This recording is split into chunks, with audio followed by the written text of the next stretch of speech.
Libro El Presagio, capítulo 3. La víspera del reino y los 9 presagios. Yo estaba detrás del banco y a la derecha. Ha regresado, dijo el profeta, sin hacer ningún movimiento de su cabeza y manteniendo su mirada en la distancia. No era posible que me hubiera visto, pero él sabía que yo estaba allí. Era algo a lo que nunca pude llegar a acostumbrarme.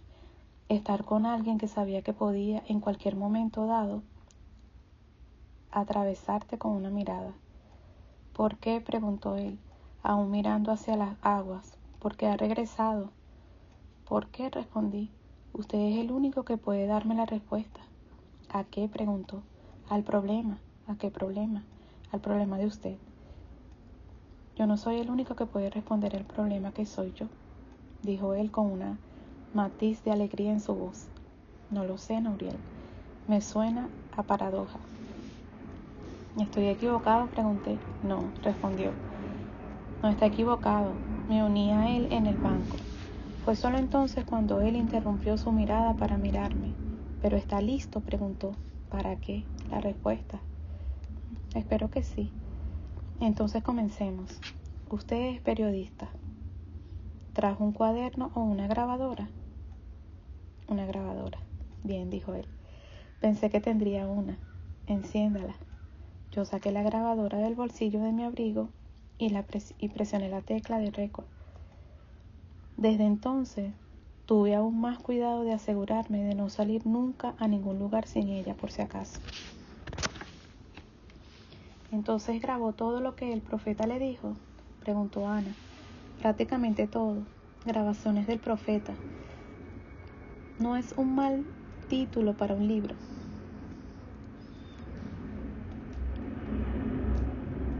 En cuanto la encendí, él volvió a dirigir su mirada hacia las aguas y ligeramente hacia arriba, sin centrarse en ningún objeto en particular. Por lo que yo pude ver, entonces comenzó a hablar como si se tratase de algún recuerdo distante. No tenía idea alguna de lo que iba a llegar. Pensaban que todo seguiría igual que siempre, como si nunca cambiase. No tenía idea alguna de lo que estaba a punto de suceder o de hacia dónde conducía todo. Todo lo que ellos habían conocido hasta ese momento, todo su mundo se desvanecería. ¿Quiénes? Un pueblo antiguo, un reino antiguo, Israel, el reino del norte, del siglo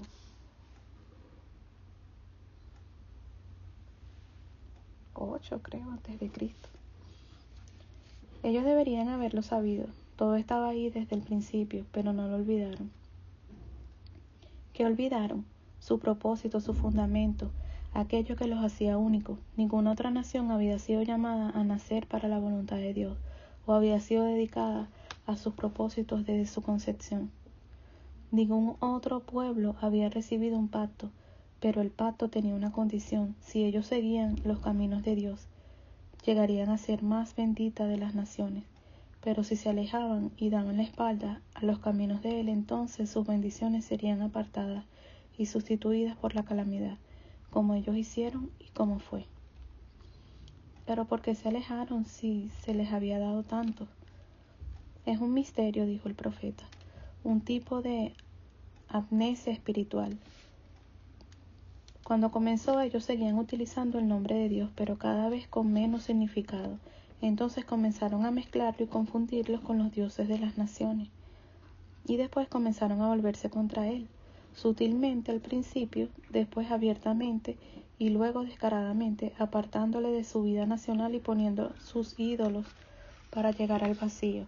La tierra llegó a cubrirse de ídolos y altares, a dioses extraños. Ellos rechazaron su pacto, abandonaron sus normas e intercambiaron los valores según los cuales había vivido siempre por otros que nunca habían conocido.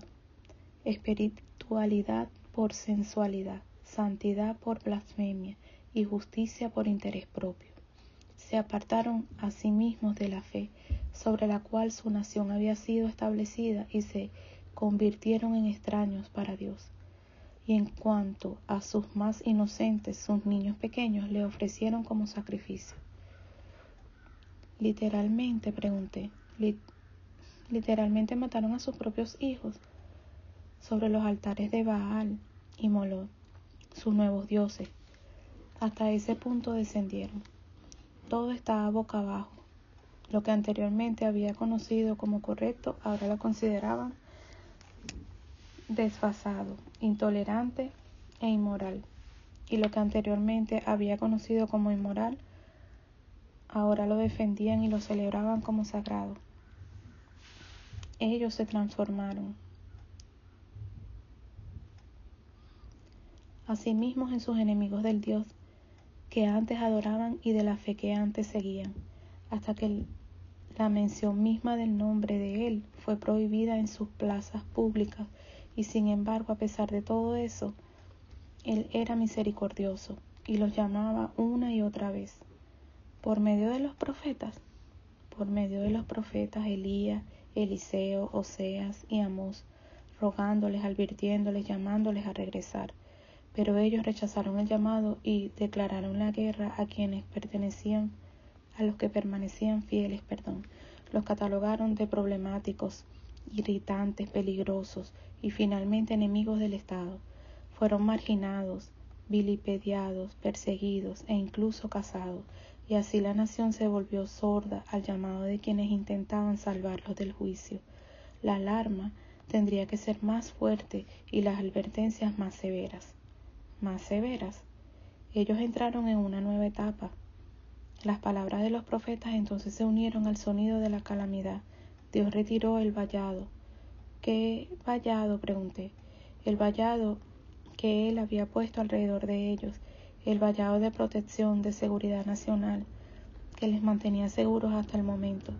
Mientras estuvo en su lugar, ellos estuvieron seguros. Ningún reino enemigo, ningún imperio, ningún poder en la tierra podía tocarlos. Pero cuando fue retirado, todo cambió. Sus enemigos ya podían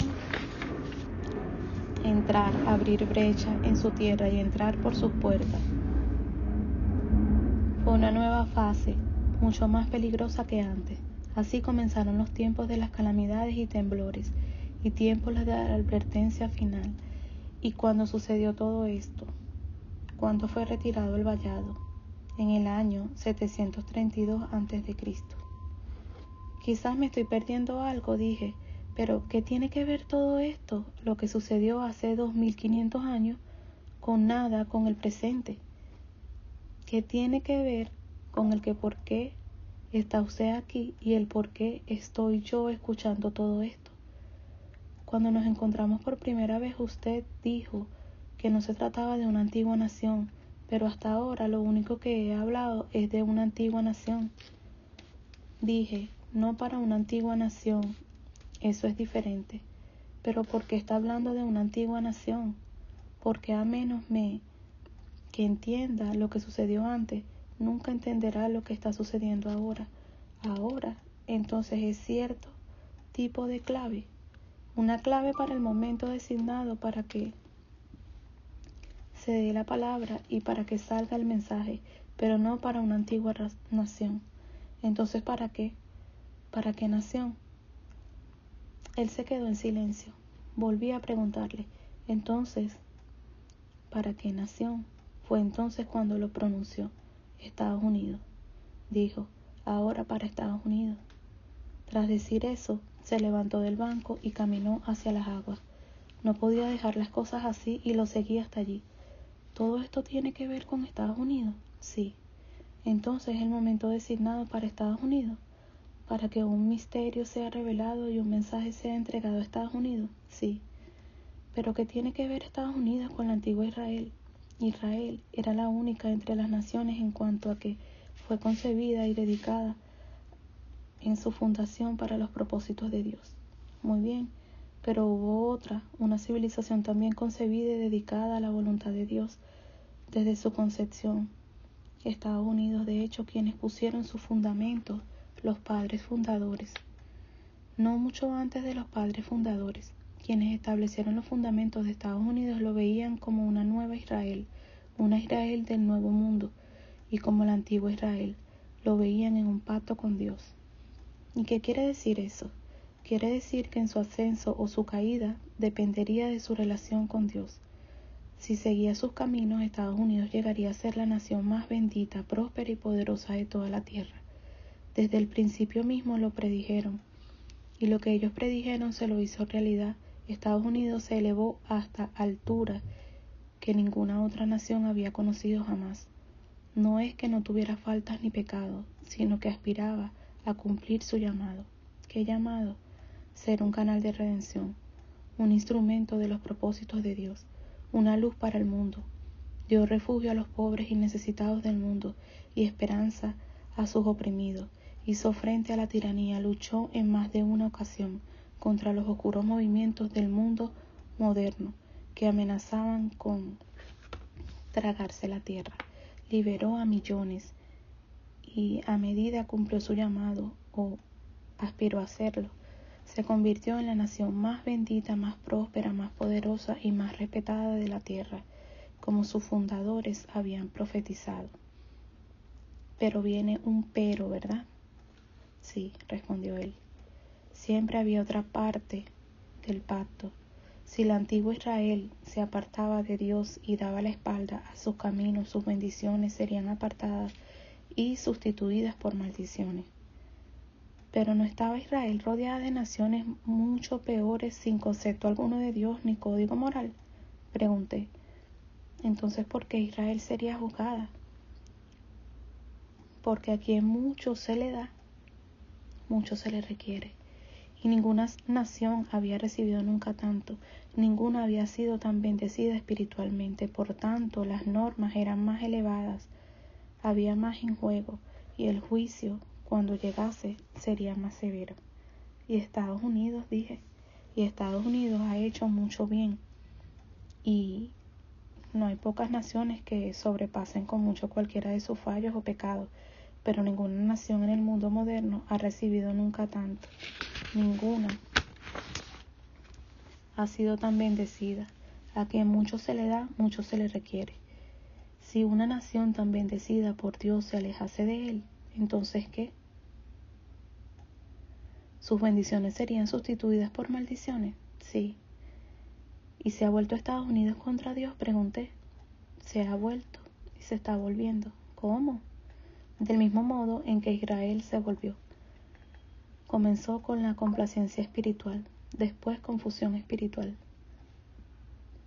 Tras eso la unión de Dios con ídolos y después al final el rechazo de sus caminos, al igual que la antigua Israel, Estados Unidos comenzó a apartar a Dios de su vida, volviéndose paso a paso contra sus caminos, con sutileza al principio y después cada vez más descaradamente. ¿Cuándo? Pregunté. ¿Cuándo comenzó? No hay una respuesta sencilla. En los mejores momentos de Estados Unidos siempre hubo pecado y en sus peores momentos grandeza, pero hay un punto crítico. En la mitad del siglo XX, Estados Unidos comenzó a retirar oficialmente a Dios de su vida nacional, abolió la oración y la escritura en las escuelas públicas, al igual que el antiguo Israel había eliminado los 10 mandamientos de su conciencia nacional. Así, Estados Unidos hizo lo mismo, eliminando los 10 mandamientos de la vista pública, prohibiéndolos en sus plazas públicas y quitándolos por decreto del gobierno de sus paredes, como fue en el antiguo Israel. Así también en Estados Unidos Dios fue expulsado progresivamente de la vida pública de la nación. La mención misma del nombre de Dios o Jesús en cualquier contexto relevante se convirtió cada vez más en un tabú y estaba fuera de lugar a menos que fuese con un propósito de la burla del ataque. Lo que antes se había reverenciado como sagrado se trataba cada vez más como profano, y cuando Dios fue expulsado, se llevaron ídolos para sustituirle. Pero los estadounidenses no adoran ídolos. No, dijo el profeta, sencillamente no los llaman ídolos. Cuando Dios fue apartado de la vida estadounidense, llegaron los ídolos para llenar el vacío. Ídolos de sensualidad, de avaricia, de dinero, de éxito, de comodidad, de materialismo, de placer, de inmoralidad sexual, de adoración a uno mismo, de ensimismamiento. Lo sagrado fue desapareciendo cada vez más y lo profano ocupó su lugar. Fue otro tipo de amnesia espiritual. La nación olvidó sus fundamentos, su propósito y su llamado. Las normas y valores que por tanto tiempo habían sostenido fueron abandonados.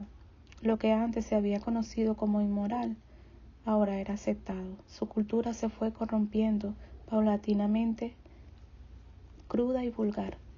Una ola de pornografía comenzó a introducirse en los medios de comunicación. La misma nación que antes había sido dedicada a difundir la luz de Dios a las naciones ahora llenaba el mundo de lo pornográfico y lo obsceno. Algunos lo llamarían tolerancia, dije.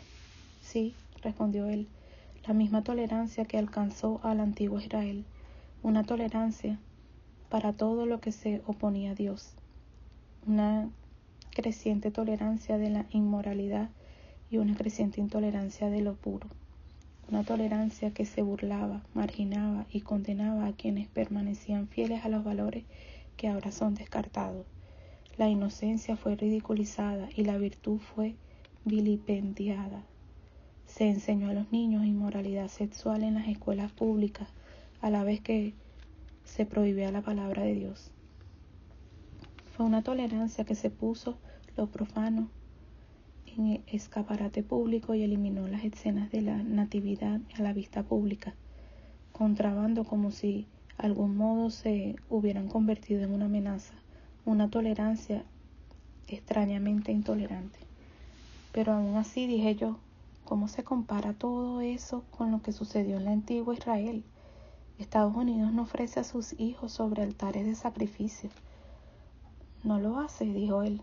10 años después de eliminar la oración y la escritura de las escuelas públicas, la nación legalizó el asesinato de sus no nacidos. La sangre de los inocentes ahora manchó sus manos colectivas. Israel había sacrificado a miles sobre los altares de Baal y Moloch. En el comienzo de los siglos XXI, Estados Unidos había sacrificado a millones. Por sus miles llegó a juicio sobre Israel. ¿Qué entonces Estados Unidos? Entonces, ¿qué está diciendo usted? Él no respondió. ¿Está Estados Unidos en peligro de juicio?, pregunté. De nuevo se mantuvo en silencio. Dígame, ¿está Estados Unidos en peligro de juicio? ¿Está seguro de que quiere saber la respuesta? Sí, estoy seguro. La respuesta a su pregunta es sí. Sí, Estados Unidos está en peligro de juicio.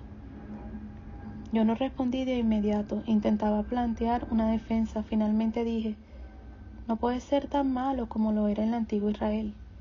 Ellos iban en contra de los profetas, pero si Dios enviase un mensajero en la actualidad a Estados Unidos, llamando a regresar a la gente, escucharía. ¿Lo harían? No lo harían. No. ¿Cómo lo sabe? Porque han ensordecido sus oídos a esas voces.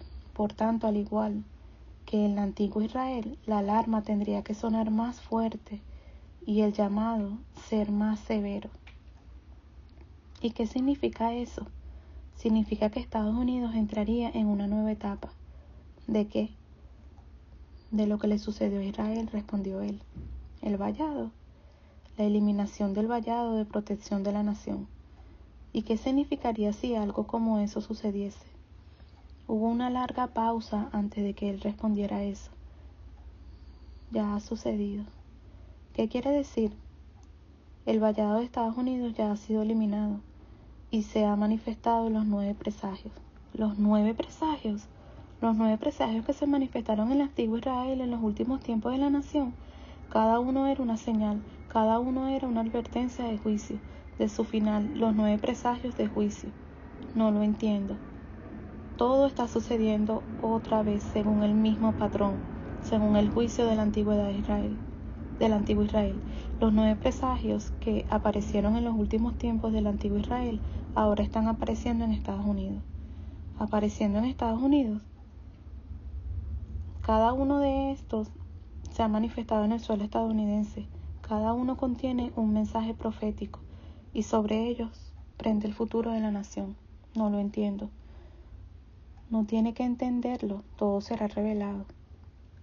Él me preguntó si yo tenía el sello. Lo tenía. Lo saqué de mi bolsillo y se lo entregué.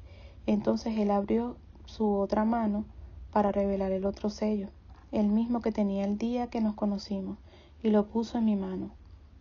9 sellos, uno para cada presagio, uno para cada misterio. Y pregunté, este es el sello del primer presagio. Y el que yo le di, ese era su sello.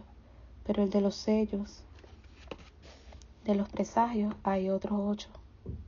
Guardará usted cada sello hasta que volvamos a encontrarnos. Y en ese momento me lo devolverá para recibir el siguiente sello y la siguiente revelación. Solamente tendrá un sello cada vez, el depósito de seguridad de un siguiente misterio. ¿Y confía usted en que yo se lo devuelva?, le pregunté. Sí. ¿Pero cómo? ¿Sabe que volvería a verme otra vez? Usted es quien está buscando y no se detendrá hasta que encuentre. En cualquier caso, tengo mi propio depósito de seguridad. ¿No cree? Hizo una pausa y entonces, asistiendo lentamente con su cabeza, dijo: hasta entonces, Noriel, y comenzó a alejarse. Y mi sello, le grité.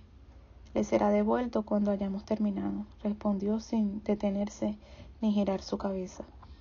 ¿Y cuándo volveremos a encontrarnos?, le pregunté. Cuando sea tiempo de hablar del primer presagio. ¿Aquí? En el lugar designado, respondió él. ¿Cómo lo sabré? ¿Cómo supo llegar hasta aquí al principio? ¿Cómo supo llegar hasta aquí al principio?, me pregunto. No lo sabía. Así tampoco volverá a saber. Y sin embargo estará usted ahí. Y entonces se fue.